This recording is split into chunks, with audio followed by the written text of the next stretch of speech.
Everybody, welcome to my channel. So I sell jilbabs, but I don't make them. Due to the amount of requests I've gotten, I decided to make one for the first time. I said I sell, but I don't make them. To make one, and then I film it and I'm posting it today. I don't know much about making jilbabs. I'm just going to share the little bit, the few that I know of. Normal length, that's your gown length, is from 60, from 58, 57, 57, 58 to 60 something. Get 4 yards. If you're using like 55, 56, 54, you can make use of 3.5 yards for adults. My length is 60. That's my normal gown length is 60. You all know jilbab starts from the head, not from your shoulder, right? I got this fabric called Dan Kaduna yard. It's hijab fabric. Got it in 4 yards. Got my tape, my chalk, my scissors. You're needing elastic tape and your sewing machine, but mostly prefer weaving machine to sewing machine. Weaving machine is easier and better. I have my 4 yards of the fabric that is bought here. The amount of yard you need depends on how tall you are. Mostly for adults from 3.5 yards to 4 yards. If you're very tall, you can get to use 4.5 yards. I took one of the end and then that's a down part. I'm going to measure 6 inches. Then measure 5. If you're using a weaving machine, please measure 5. So like I told you, like I said earlier, the jilbab starts from the head, but that's only the back piece and not the front piece. So I measured 6 inches, sorry. I'll now carry the other end from the other side to meet that my 6 inches, like this, right? So that one that is 5 inches, that I marked 6 inches, sorry, will be my back piece, right? The other one that I brought to start from that 6 inches will be my front piece. So just watch carefully, understand what I did. So you can see that 6 inches, right? And you can see the other one that I brought. So that 6 inches is the back piece, while the other one is the front piece. So I'm going to turn it like this, and I'm using this closed part as my upper part. So you're folding using the width and not the length, right? Can see the down piece is longer than the front piece, right? Good. So now you give it another fold like this, and basically that's how you fold your fabric when you want to cut a jilbab or Egyptian jilbab. You fold using the length, you fold using the width, and one of the piece must be longer than the other. I said this is the first time of making jilbab. The people that normally make my jilbabs I make for sale, that produce it for me, this is how they do their cutting. So that's what I'm showing people now. I'm always there while they are cutting. Just place it on my floor work surface, right? As you can see, I'll arrange it carefully. You don't really need ironing in this case though, but if you want to iron, you can iron. To split them into 2, the back and front, you are good to go. But I'm not doing that. So this closed part that is fully closed, right? I'm going to mark the neckline. Let's call it neckline. To mark 6 inches. You can mark 5 inches. Preferably it's better to use 6. In case you're scared it's going to be too much, use 5. Then later on while you're sewing, after sewing, if it's too tight, you open it up. Marked 6 inches, and I just wish I had weaving machine, because I feel like weaving machine is better and easier. But you guys should just go along with me in the tutorial. So I marked 6 inches for the neckline, right? Good. So I'm marking that 6 inches for the neckline. I'm going to take that 6 inches. I'm going to use a diagonal line or a slant line to meet the other side. Just watch how I do it. So you can use a slant line like that, right? But watch what I do. I'm going to take it slantly, and then I'm getting closer to the edge. I'm going to give it a little bit of curve. So I'll just use my chalk to just trace it out for you guys. So this is what you are cutting out. On that line, I'm going to mark 28. You can mark 26, 28, 27, depending on how long you want your sleeve to be. Mark 28. If you are using what's it called, weaving machine, please mark 27. Downward of that 28, I marked 7 inches. That will be for my sleeve opening. 7 inches, right? So if you want to sew this style that is trending, the one that comes with pleat at the end, you are not going to be marking 27 or 28. You just mark everything fully. You'll be having about 30 to 32. And downward, you just take it about downward by 10, 13, 11. That will be for your sleeve opening also. Jacquard style that has pleat. So that's how you do that part. But for this one, I marked 7 for my sleeve, and I marked 28, and I said you can mark 26, 27. So inward of that, my 7 inches, right, I'm going to mark 20 inches. This depends on how wide you want you to be. Your bobs are meant to be wide, so I mark 20, but you can mark from 18, 19, 20. You can even mark more than 20 depending on how your body size is. So I marked 20 for mine, and since it's folded into 2, so definitely you have 80 at the end, right? So I marked 20. Extend the line. So that 20, I'm going to take it downward from that my 7 inches down to the end of my piece. That's all you do.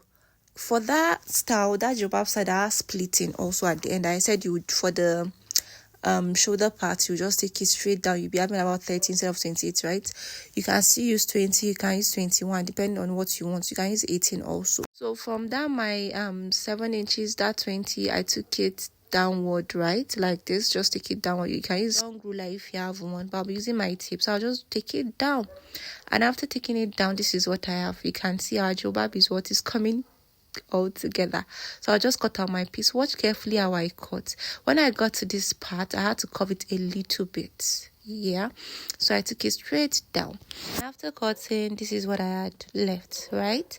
So this is it. So at the upper part now, that neckline area, you can slit it open, or I'll just cut it off like this. That's why I said you can split your back piece from your front piece if you want to. I'll just cut here open, and then I'm going to notch the midpoint. It's necessary, please don't forget to notch. So one will be our back piece, one will be our front piece, and the one that is inside is my front piece in this case. So I'm just going to open it up and take that front piece, that neckline of our front piece. I'm going to go downward by 2.5. You can go down by 2 or 2.5, but mark 2.5. After sewing, if it's tight, you can then increase your cutout later on. So I'll just mark my 2.5, and I'm going to join to the other end using a curve. Just watch, I'll use my freehand to form the curve. So that's it, and I'm going to cut it out. So that's for our front neckline, right? So that's it. And then after doing this, I'm going to go to the down part. The down part, our back piece is longer than our front piece, so I like leaving it like this in this shape, but mostly people don't like this part. They don't like it straight in front, straight at the back. So this is what we would do. Don't mind what I'm going to do here. I'm going to mark 5 inches and then form a curve, but you don't do that. I just, I'm learning. I'm learning and teaching at the same time. So you just go form this curve, right? And then you go to your inner one where it stops. That's where you start your cut from, and then you just cut that. You cut it off. So basically, you mark like that 6 inches, you mark it upward, and then you form your curve at the down part, and then you cut it out like this. I don't know if you guys understand. Please understand. So the inner one, that's my front piece. I'll also cut it, shape it out so it can be equal for the inner piece, right? So this is our back piece, and this is our front piece. So that's our back, and this is front. As you can see, there are differences, right? The under part is different for both pieces, right? One is straight and one is curvy. Good. And then the neck area is also different, and the length are also different, right? So basically, those are the differences you get at the end. So that's how you cut the body. So now from the pieces that we had left, I'm going to cut out the sleeve. So I'm just going to fold. I'll find a piece that I'm very sure it will be okay for me to cut out my sleeve. So this other part, I'll just, it's 2. So basically we have 4 layers and our sleeves are 2. So I'll just fold it in a way that I'll be able to get the dimensions I'm looking for. So you just go ahead and fold it. Watch carefully how I fold. After folding, the round sleeve, that sleeve opening I measured was 7. So I'll mark out 7, and then the length, I'll be marking 10. If you don't want it to be too long, you can mark from 8, 7, marked 10, then plus that my 28 inches, I'll be having 38. We are stitching, so I'll be having like 37, but you should be aiming at getting 35 at the end. Cut it out, and I forgot to notch. Please, before you open it up, please notch, because it's important. So that's how I cut the sleeve area, and then we have 2 sleeves, right? Very good. So now from the other pieces that are left, right, I'm going to take the one I'm very sure that will be okay for my cap area. Later I have to join the pieces together, but in case you don't want your cap to be big, if you are using a weaving machine, you don't need to join any piece together. You're able to get 2 pieces, right? So this is the first one I got. It's very wide. So what you need to do is you fold it into 2. Watch the way I'm folding like this. And after folding, you watch. Okay, so this is it. I've folded, right? And after folding, you're supposed to have the width of your cap should be 4.5 or 4 inches after you're done sewing. But this didn't give me 5 inches. It gave me 4.5 inches. But if you use 18 or 19 for that your wideness of your jilbab, you'll be able to get 5 inches, right? For me, I wanted 5, so I had to join 2 pieces together like this. I have to join it so I can have a wider cap. So I'll just fold it into 2, and then I'll fold it again. Hope you understand what I did. This part will be the front of your cap, while the unclosed part will be the back of your cap. Using weaving machine, even that 4.5 that I initially got is okay, but since I'm going to be stitching, I had to get more than 4.5. So that's the length I had, 4 inches. If you want your own to be more than 24, you can add. So I'll now mark 3 inches right from that other end. You can use 2 inches if you are using weaving machine 2.5, so I can later get 2 inches. So at the close part, I marked 6 inches. You know, that was what I marked for my neckline. So I marked 6 inches, and downward of it I marked 3 inches. You understand better later on. It wasn't giving what I wanted, so I went on to give it a good iron press, and we are here. So I said from that other end you mark 3 inches, right? And the other close parts, the width, you are going to mark 6 inches because that's what you use for your neckline. Or you can mark 5.5 or 5 inches, and then you can end up getting the exact measurement. That 3 inches, I just joined them using a straight line, and I made sure that my 3 inches stops at that 6 inches.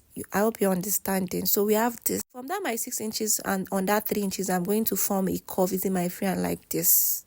You just use your freehand to form it. I'm making sure that your length of your cap is 5 or 4.5. Make sure it's 5. After weaving, you get 4.5. I made my own 5.5 inches, so that after stitching, I'll end up with still 4.5. That's all you need. And then I'll just cut out my piece. So this is for the cap.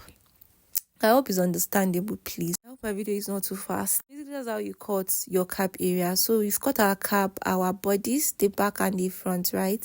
And we also cut out the sleeve. So this is part 1. I'm going to show you guys how I stitch them up in part 2 by God grace. So thank you for watching, and don't forget, give me a thumbs up, subscribe to my channel. I'm going to see you guys in part 2. Thank you all for watching. Bye.